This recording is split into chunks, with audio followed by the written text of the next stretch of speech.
Welcome to God's 5 Minutes with Pastor Ed Wilson. Reach him at gods5minutes@gmail.com. Now, here's Ed Wilson with God's 5 Minutes.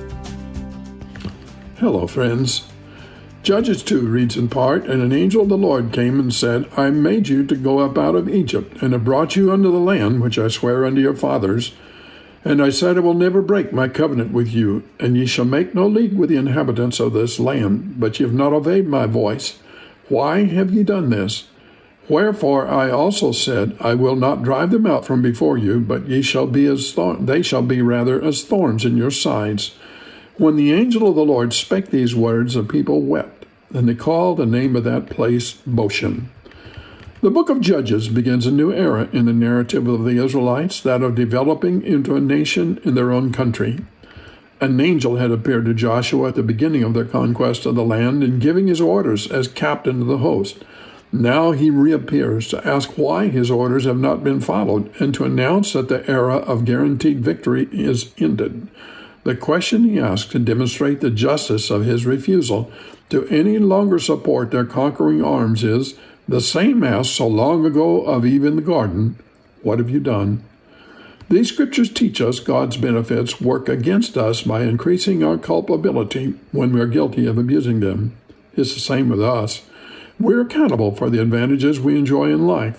Another lesson is how God counts a covenant he has vowed he will never break is no longer in force when people are unfaithful to their part of it.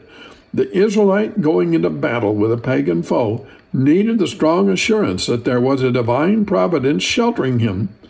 Think how frightful to have instead the certain assurance that he was most likely to feel the slashing sword of a bitter enemy in the next battle he had to face. No one can answer when God calls, "What hast thou done?" Neither can anyone show any just cause to his next question, "Why hast thou done it?" The Israelites sinned when they allowed themselves to come under the influences of the ungodly cultures around them in their new land, which they had been instructed to leave strictly alone. It is still the same today. Christians have no business getting so mixed up with the world as to run the risk of learning its ways and getting a snare to our souls. Every last one of us is subject to have weaknesses in our lives, places that become vulnerable to the distractions and temptations the world about us can offer.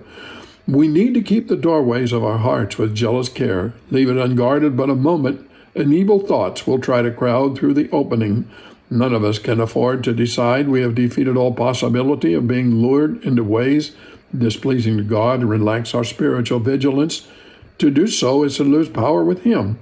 To try to make pets of our temptations, to think we have them on a leash, tigers and lions though they are, that we can play with them and never feel their teeth, is to deceive ourselves.